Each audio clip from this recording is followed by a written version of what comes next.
My goal for 2025 is to stop forgetting to press record when it's time to record. Okay, so, anyways, my intention for this meeting was more about talking about gentle goal setting. So, uh, at the beginning of the year, there's a lot of talk about like what we're going to do in 2025 and what happened in 2024 and how we're going to move forward this year. And it, to me, creates a lot of anxiety. At least that's my experience living in my body right now is like a lot of anxiety around like, how do I do this? What do I do? What's the right answer? And because we live in a culture that's so focused on productivity, it becomes this like thing where we have to set goals that have to do with like numbers, right? So we're looking at our business and saying like we're going to do X amount of money this year or we're going to see this amount of clients, and it can be really disorienting and really dysregulating to your nervous system to focus on things like that. And it's especially dysregulating at this time of year because our bodies are not in the season of working like that. So we're in the season of yin right now. We're in the season of slowness and introspection. And then society says, okay, well, it's January 1st, this arbitrary date. So let's go ahead and like bring in all of our spring energy and do these things that are very activating that we don't we don't really need to be doing right now. And that's why goal setting never really works out in the first few months, right? People like that goal to work out every day and then it gets thrown off pretty much immediately because we're not in that season. So I want to talk about that a little bit more in depth. But the structure of these meetings is really meant to be just conversational. So I didn't like create a plan or a lesson to go over, really. It's just about if you guys have any questions, what you want to talk about or what's coming up for you, and me giving you my ideas based on what's coming up for me. So that's where I'm at with things. I'm going to pull a card for us because why not? I haven't done that in a long time. So, what I want you guys to think about is overall what you want the energy of the year to be. So, not focus so much on like the individual things you want to get done, but how do you want to feel? How do you want to feel going into the year in this first quarter? I know for me, a big thing this year is going to be slowness. So I've said this pretty much every year. Like I have gone back and looked at podcasts I made and different lessons I wrote, and this comes up for me every year, slowness. And I think it's, because it's something that we constantly have to work towards because we basically have to reframe everything that we've ever learned from the time that we're born about what it means to be successful. So it's a work in progress, right? And every year I get a little bit more defined about what that means and take a few more steps towards that process of slowness, being slow, taking my time with things, and really letting things simmer before I jump into them.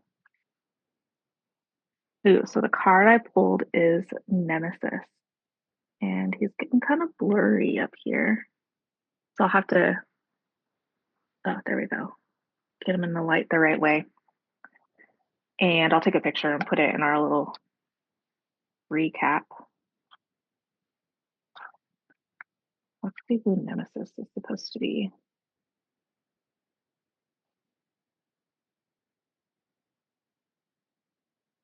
The tower. Okay, what a vibe. Starting the year off with the tower, tear it all down and start over, right? So, this card represents sudden upheaval, radical change, and unavoidable external challenges that life throws our way. His towering presence, punctuated by spears, symbolizes the sudden shocks and revelations we may encounter. The jagged sword represents the transformative power of these events, cutting away illusion and forcing a newfound clarity. The dagger in his side and tattered garment speak to the unexpected trials that can pierce our very being, yet also the resilience and survival we will develop in enduring them. This figure emphasizes the importance of adaptability, vigor, and the understanding that challenges reveal the need for growth. And I think it kind of goes along well with the message that I wanted to bring today about slowness, which is that January really isn't the time to set goals. Okay. Like I said, we're in the yin season. Um, And this is a disorienting time for our bodies to actually sit with the idea of being productive. So, my thought process going into the year when I set goals and when I do it with my nervous system in mind, meaning that I want to set goals that don't make me feel anxious, that don't make me feel scared in my body. Like when I look at a number, I don't want to freak out. I want to feel good about that. Um, and I want to do things that embrace the slowness that we need. Because when you set goals that are really high for yourself and try to focus on productivity and checking things off lists and just doing all the time, then your body is constantly in a state of fight or flight. So I always go into the beginning of the year with the intention of letting myself not focus on that. Okay. So, yes, I'm going to set my financial goals for the year. I'm going to put down the numbers and I'm going to basically take my yearly goal and separate it evenly through months. So, regardless of what that is, I just divide it by 12 and that becomes my monthly goal. And I go into it slowly, meaning that I allow whatever happens to happen January and February, especially.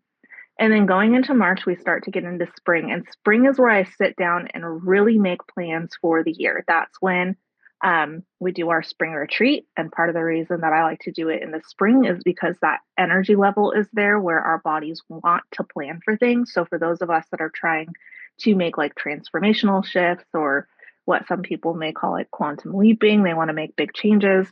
That's the time to plan it, not now.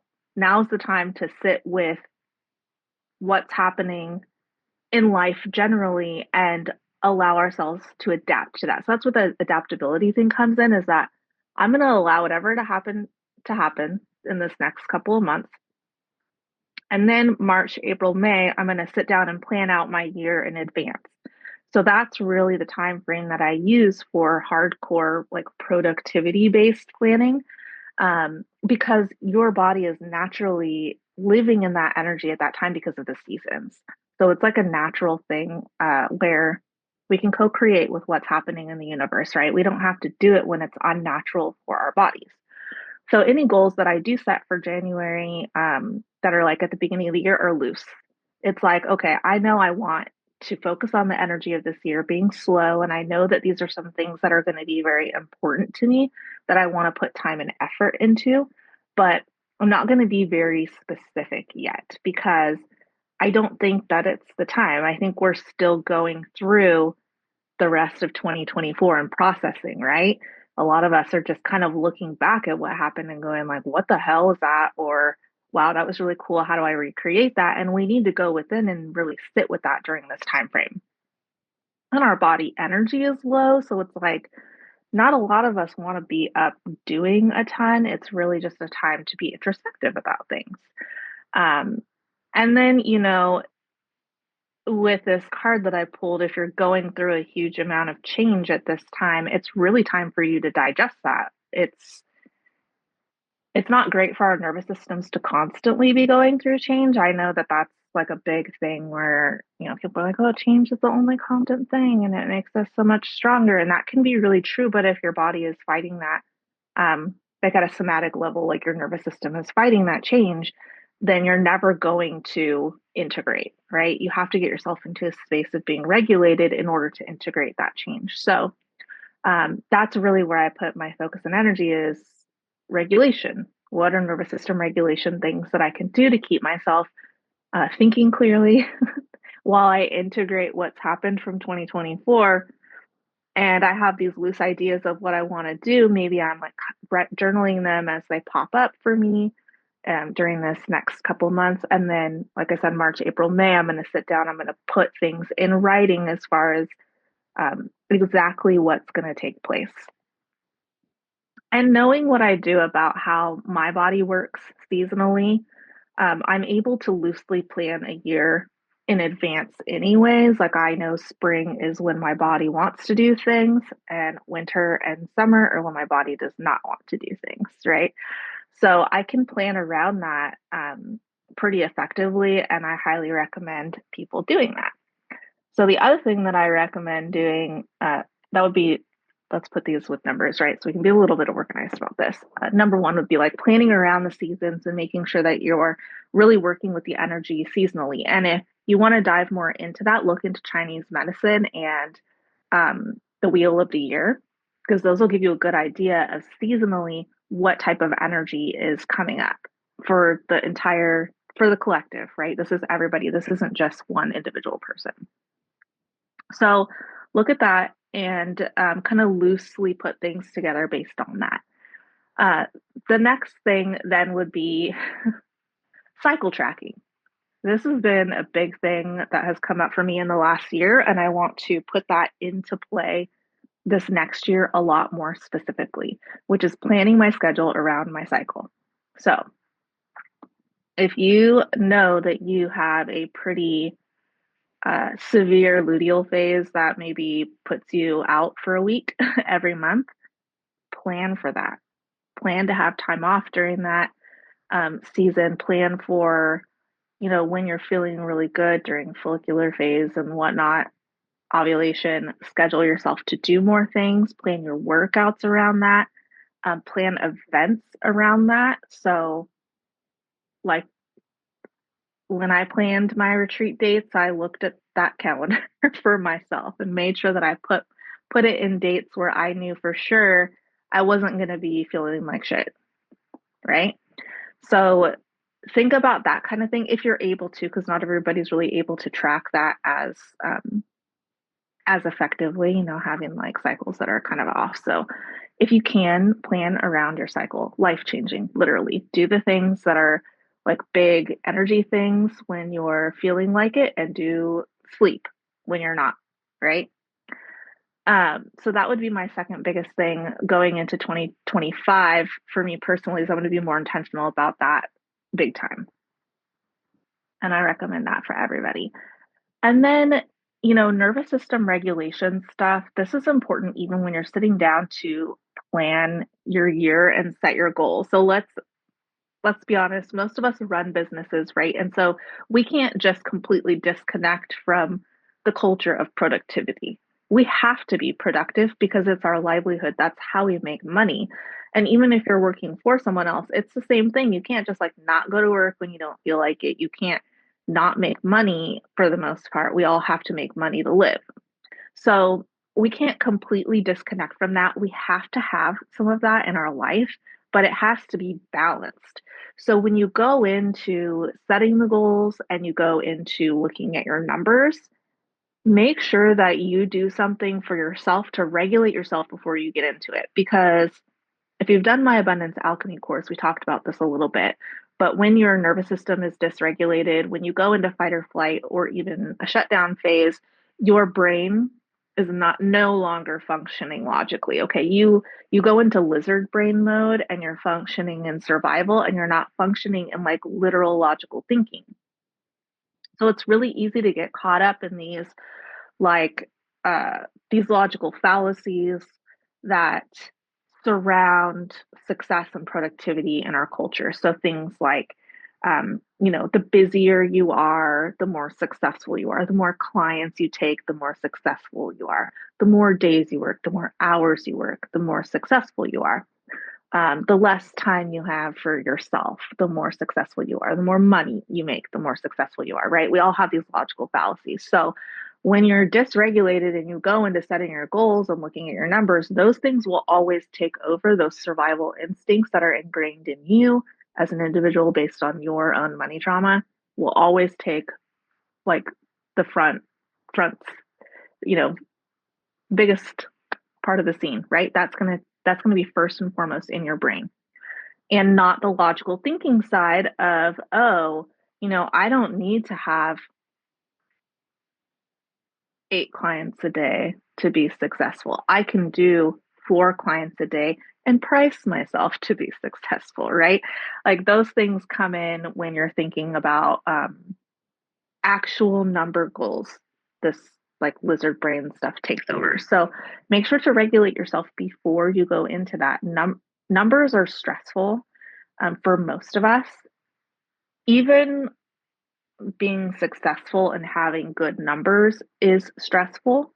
Um, So really dive into that. If that's something that you see coming up for yourself when you go into setting goals, um, dive into your money trauma. Like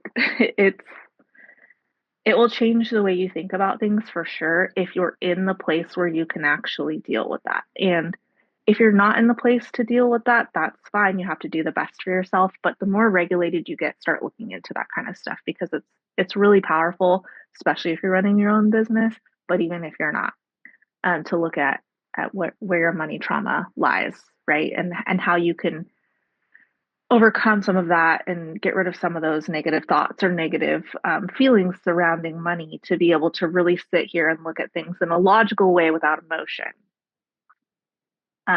Super important. So some of the things that I think can be really powerful in that case are like um, sitting down and doing deep breathing before you set your goals. Sitting down and like feeling what's going on in your body and kind of working yourself out of a frenzy if that's how you feel.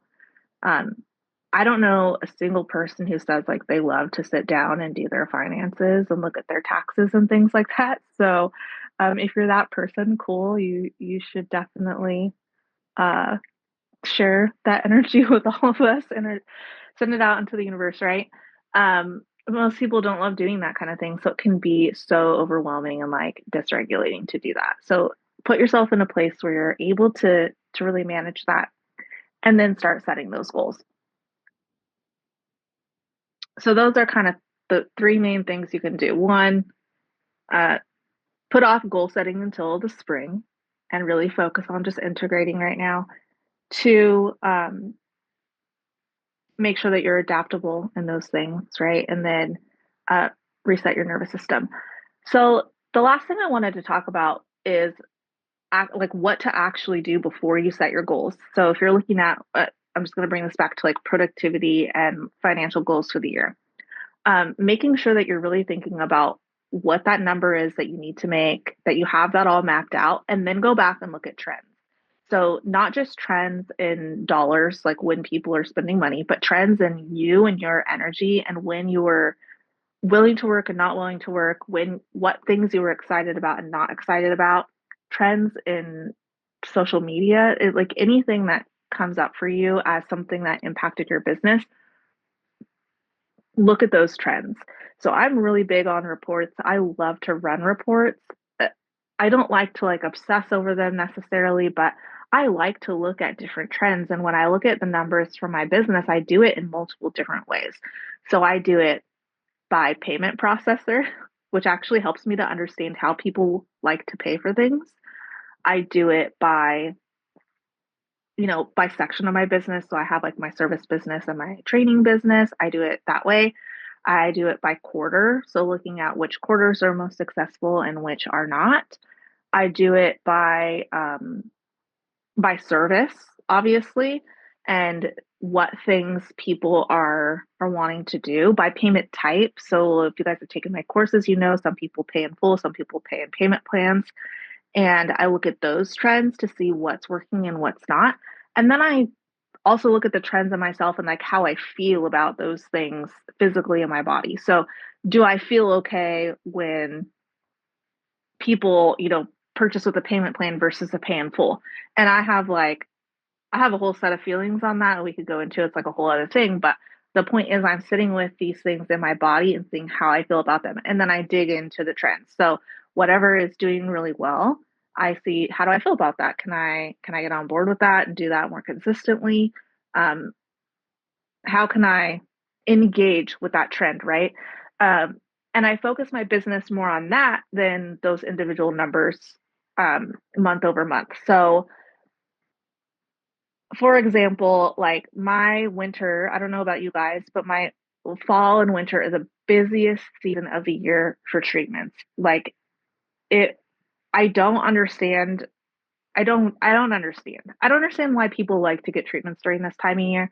I guess I kind of do energetically. It makes sense to like want to treat yourself, but it's like you're already so busy and now you're like forcing yourself to go get a facial. I appreciate it, but I don't understand it. Right? So I know that that time of year is going to be very busy for me. So I have to plan the rest of my life around that, right? I have to make it so that the rest of my life fits with that. So I do all my traveling at the beginning of the year and the middle of the year. So looking at those trends, as I'm saying, is just really helpful for helping you to map things out so that you do it in a way that's comfortable for you. Um, and that's really the key to being like gentle with yourself is recognizing where you're at with things and where other people are at with things and how you can meet up instead of being forceful about it, like forcing people to buy things that aren't what they want. It doesn't ever work out for us, right? It becomes a battle of like us trying to get people and trying to get people to do things that they don't want to do, and then we spend all our time trying to convince them of those things. And if that's um, something you love to do, great. But if not, like dig into the trends that work and that work for you so that you can have this gentle integration that builds up into like money, which is probably our end goal, and not so much a like forceful situation. Um, so yeah, there was something else I want to say about that, and now I can't even remember what I was going to say. I feel like it was important. Who knows? Okay, so as far as other goals go, right? We have these goals about money and business, but the other way to nourish your nervous system and be gentle with yourself is to focus on goals that have nothing to do with work. So, really like unraveling the identity of like yourself as an employee, as a productive member of society, or as a successful business owner. Like unravel that identity and do things that are for you. So set goals for yourself that have to do with nothing related to work. And I would even go as far as to say set goals for yourself that have nothing to do with a number, because uh, we learn a lot with goal setting. If you've ever done like goal setting training or classes or like little things, right? Like everything has to be quantifiable, so you have a number associated with things. And that when you get to that number, that's how you know you were successful. Try to find other ways to define success for yourself other than a number. Okay. So a really good example of this that I want to give you is that this last year I got really into reading. Um, I was reading I was reading a lot. And I started this like in July. So I'm doing fine. I'm reading my books. And then I get sucked into Goodread. And now I'm counting how many books I read. And I forced myself to read a bunch of books at the end of the year to get to a number that was like really kind of arbitrary because who cares how many books you read, right? Um, but I turned that, I watched myself in real time turn something that I enjoyed into a productivity based goal that meant absolutely nothing to me. And then it made it something where I wasn't reading for pleasure anymore. I was reading to meet that number, that goal, the 40. I want to read 40 books. So I got to 40. And in the meantime, I read some books that like weren't really that good because I wanted to get to 40. I wasn't going to stop reading mid book because then I wouldn't get to my 40. So instead of doing that this year, I'm not going to set any goals. I'm just going to read what I want to read, right? I feel good about reading, not focus so much on that number at the end. And I highly recommend that. Now, is it easy to quantify it, whether you reach those goals or not? No. But then you have to start to trust yourself a little bit more in your intuition and see, did I do what I set out to do? Do I feel good about what I did? And you learn to then look inside yourself and not look at just a number to tell you if you're doing a good job, right? You have to do that for yourself. And that's something that can be, I think, really powerful with building not just your intuition, but like your trust in yourself and that self relationship. So, good examples of that are things like reading. Um, I think exercising goes along with that. Like putting a number on exercising makes it so hard for me to do. Um, I just like start to just be anti doing it unless I'm in this like high energy cycle, which I'm not right now. So there's no way that I would get myself to work out right now if I said, I'm going to go to the gym 3 times a week or whatever. Like that would never work for me. So it really has to be something like you want to feel better every day in your body So does going and doing yoga more often help you with that to feel better in your body? Do you feel good after you do it? Do you want to do it more because you love the way you feel afterwards? Like start to quantify those things a little bit differently and see how that sits with you. Um, Other things that can be helpful are like changing habits.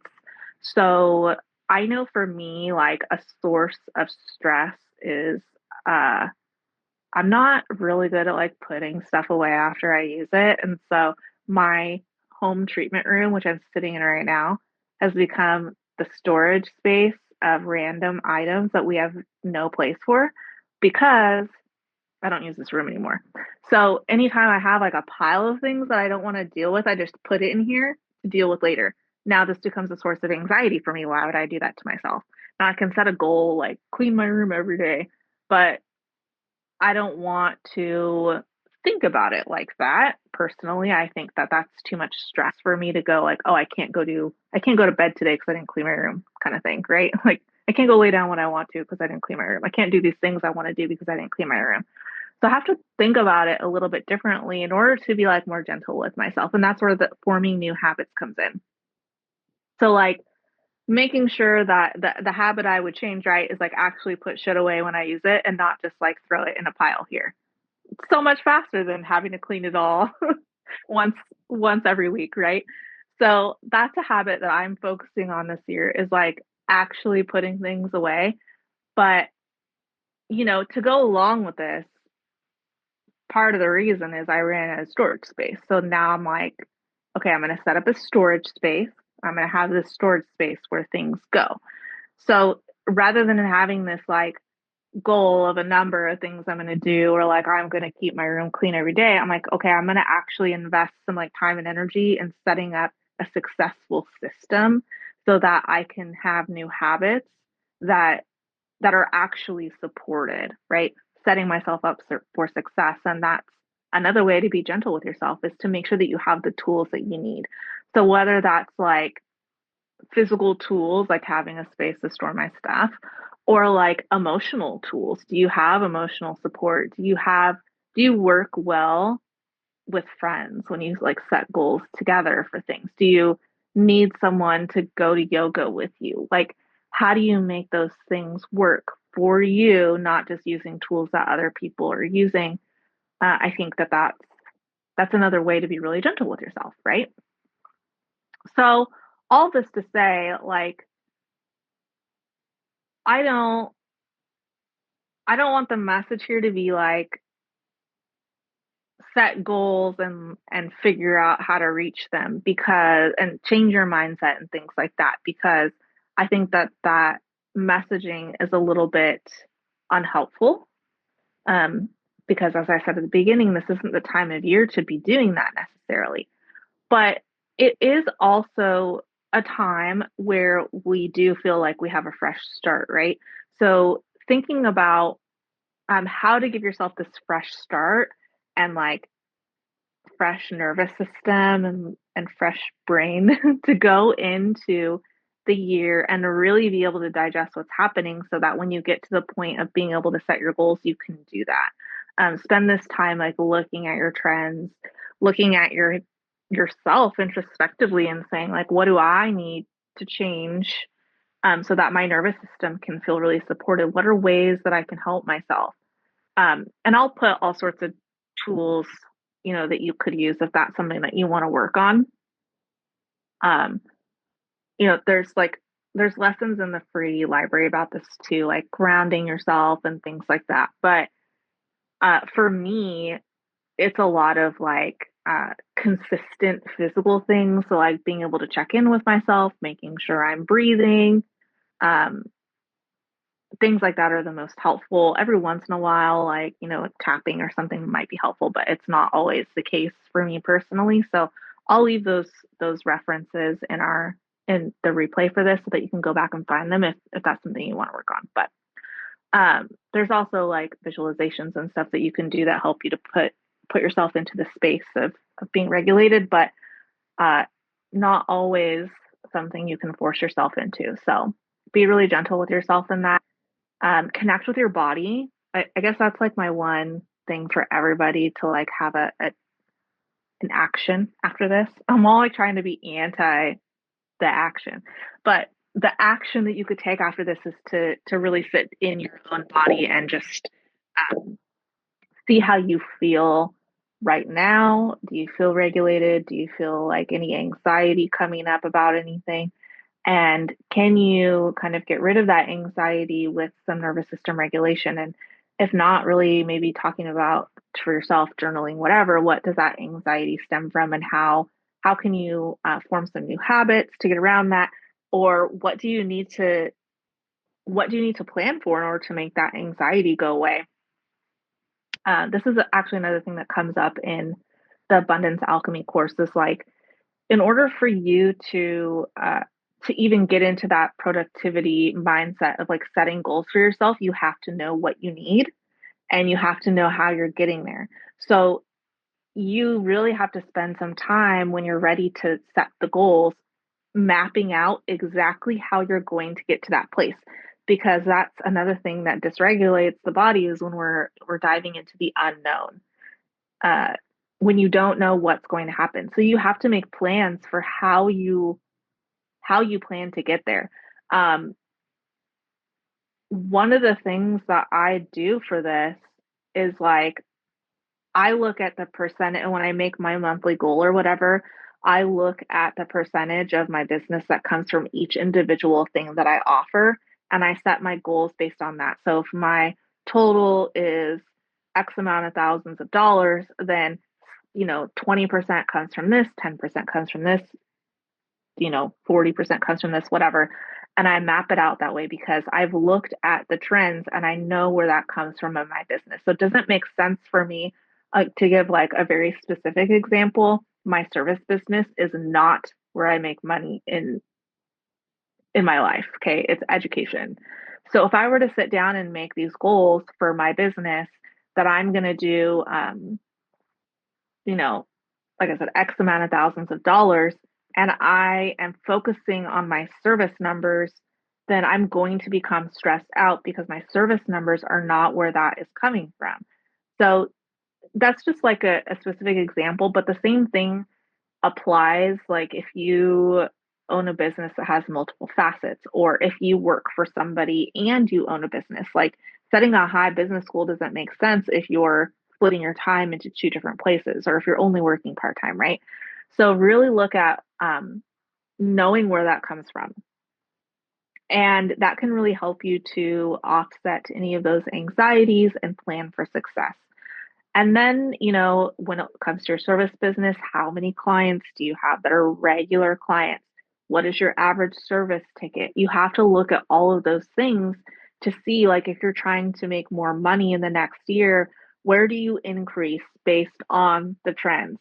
Where can you get more money coming in based on what you already know about your business? So, if you already know that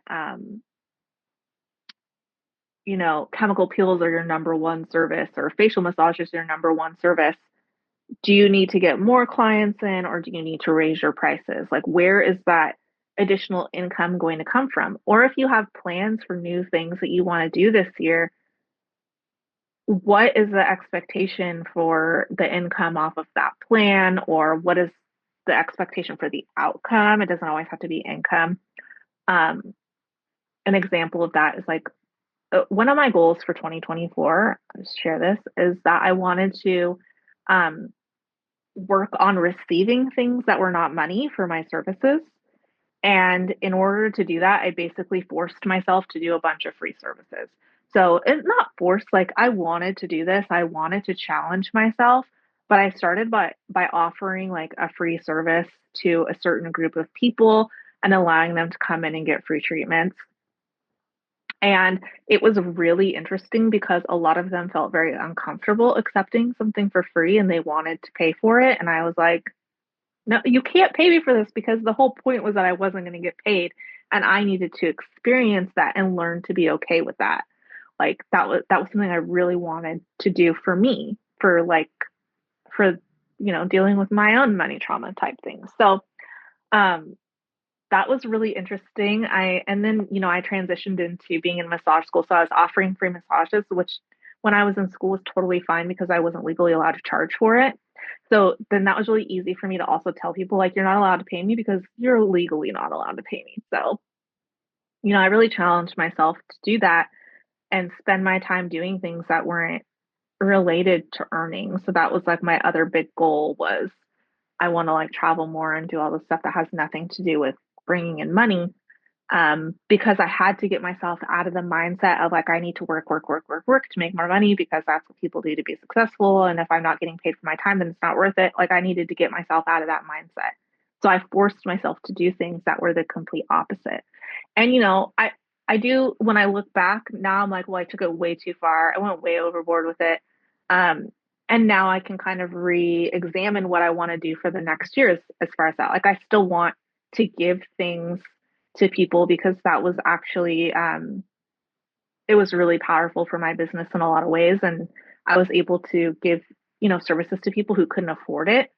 And I think that that is something that everybody needs. Like I truly believe that everybody needs to like experience physical touch. So if you can't afford it, then where do you go for that, right? Like what do you do? So I'm really happy that I was able to do that, but then I had to look at like how did that impact me? How did I feel sitting with that? And how can I make it like more sustainable moving into the next year, something that I can continue to do. So um, that's an example of something that's not money related. Like I didn't go into that planning to make any money at all. Um, and it was really impactful for me. So I hope that this is somewhat helpful. I mean, I know that I rambled for a little bit and that was kind of my goal. I was looking at I was like, everybody's posting the 2025 memes now, like going into 2025, like whatever. And one of them was about like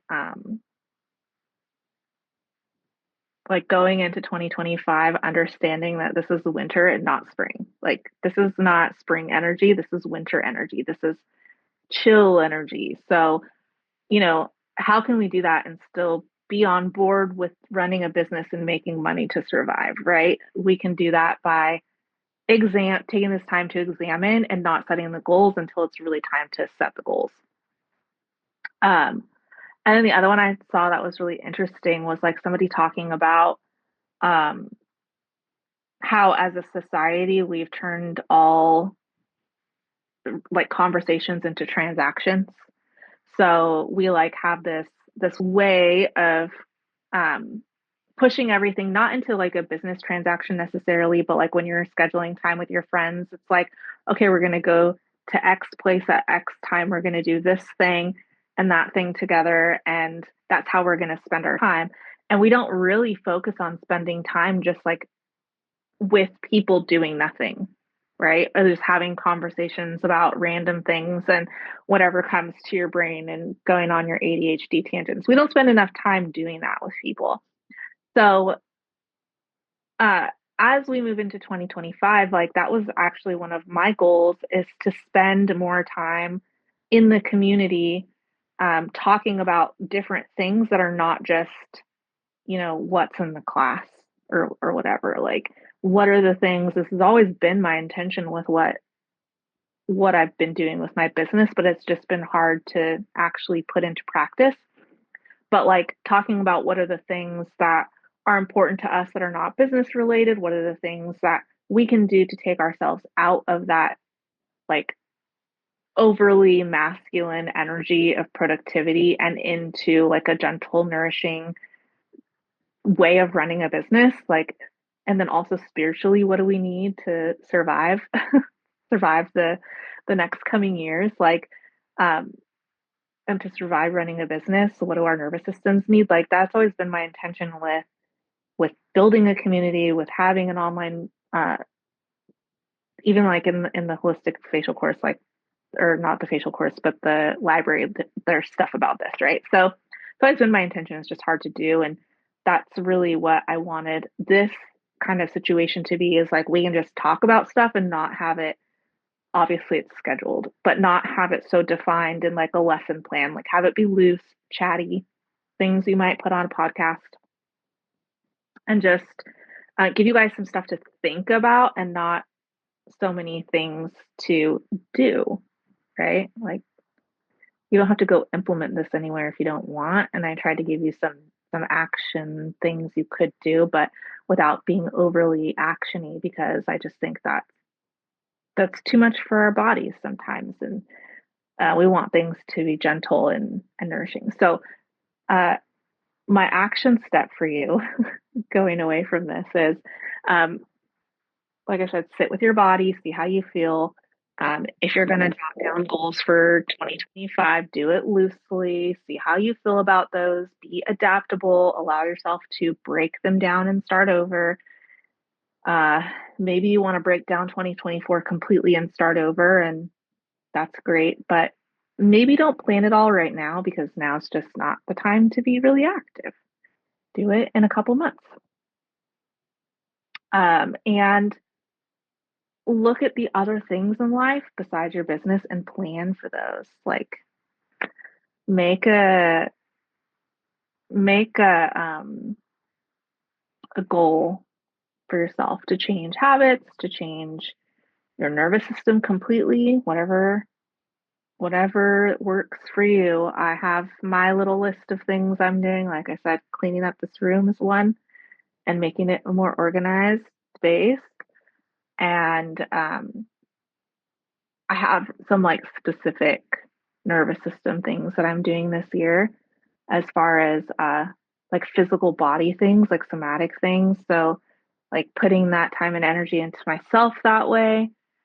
I have not set my business goals yet, other than like looking at how much I need to make this year and each month. Because, like I said, I like to do that in March. So that's when I really look at what's going to be happening. But I know I have these like loose ideas of things, and I have my calendar of like when my energy is high and when it's not. And I have my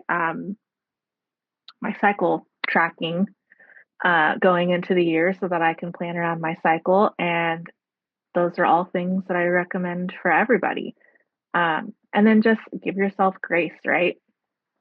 Um, I have a thought, and it was something that I thought of earlier, and then I couldn't remember what it was. And I remember what it was now, and that is to find a meaning making system for you to understand yourself that makes sense to you. So for some people, it's astrology. For some people, it's human design. And this is just coming from like personal experience and understanding how I work and make decisions. Um, Getting into human design so helpful for me for that, okay? Because when I set goals, I'm so random. Sometimes I don't remember why I set the goal because it was just like a feeling I had when I was setting that goal. And that can that can be challenging because when I get to the end of the year and I look back at the goals that I set, I'm like, "Oh, I didn't do anything for that." Like some people can take that very hard and say like, "Oh, I'm terrible. I didn't meet this goal." But for me, my human design being sacral authority, I always follow my gut. And sometimes my gut sends me on a in a different direction. Okay. So I like make these plans at the beginning of the year. And then like 3 months later, I look back at them and I'm like, why did I put that? I don't want to do that. It's because at the time I did and now I don't. Right. So I I have found that understanding my human design gives me permission to be gentle with myself and say, oh, I can get rid of that now. I don't need to focus on that goal because I'm working on something different now. And I always follow what I'm passionate about and not what I think I have to do. And that's because of my human design. I didn't realize that until I understood more about my human design. I just thought like I was random and unorganized, which still true to a certain extent, but I understand why I am that way and I know how to use that in my to my benefit, right? So I know like when my gut says, yes, I need to do this thing, that I need to do it because some of those random decisions that I've made um, have been the best things for me in changing and like up leveling, if you want to call it that. I hate that term, but um, making a difference in my business has been those like random gut decisions. Like the first retreat was a random, I was like, okay, I want to do this thing, I want to do this thing, I want to do this thing. And then all of a sudden I was like, I'm doing it. I'm gonna put down the date, I'm gonna do it. And that's how it started. And it wasn't like I had the planning set up before then because I didn't. I was just like, if I don't put it down, I'm never gonna do it. I want to do it. This is how it's gonna go. And I figure things out along the way. And I know that about myself. So I've given myself permission to do that. And that really helps when it comes to goal setting because I know that I can be flexible, I can be adaptable. Look back at the goals again every quarter or so. Starting January, I set my loose ones. Next quarter, I do more firm goals. Next quarter, I'm like, kind of looking at what's going on and do I want to change anything for the last quarter, which is going to be the busiest. So I have that mapped out and it follows the energy of the year, but it also follows my human design and allowing me to look at things and like break things down and start over or go in a new direction if I want to. And sometimes that's not the best for the students necessarily because a lot of people want things planned really far in advance, but I can't do that with my human design. It just doesn't work.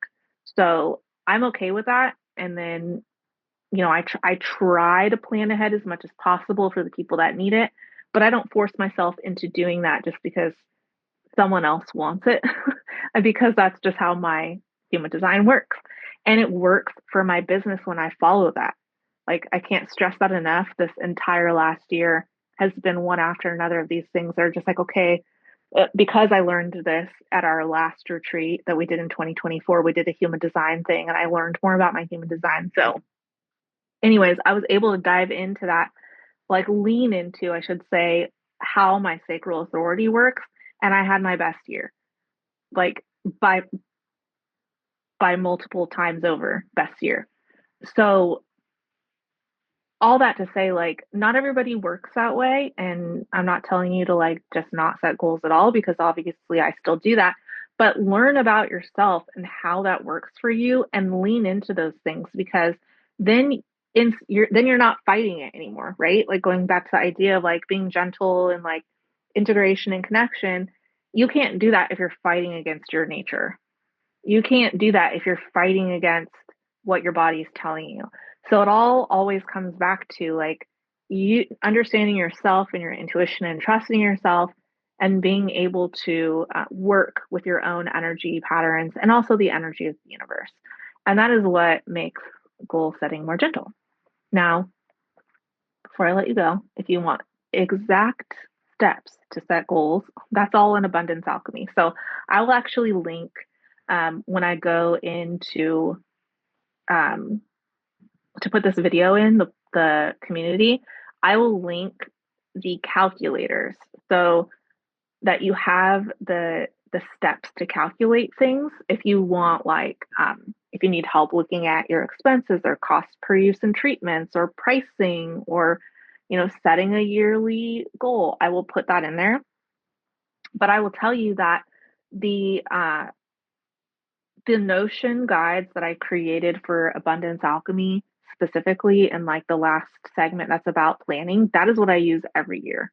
Every year, I did this in December when I was 2 weeks out of the treatment room. And during that time, I pulled my Notion guide for my 2025 money magic and I went through that entire um, workbook.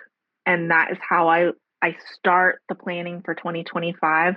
Now, what it gives me is like an overview of what my numbers should be and kind of recapping 2024 and seeing what I did and what the trends are. And like I said, I have those loose monthly goals that I start with.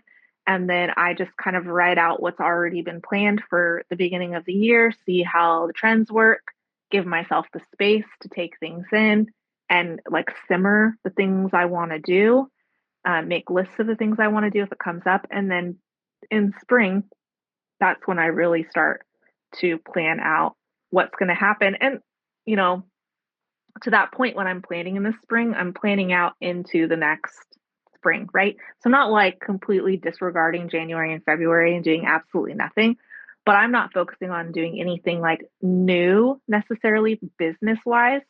The only really new things I do are like it's a good time to reset, so it's a good time to like reprice things. But I've already planned that pricing out, and I knew that that price change was coming, so it wasn't like I had to sit down in January and go, "What do I want to price my services at?" No, that was already planned out.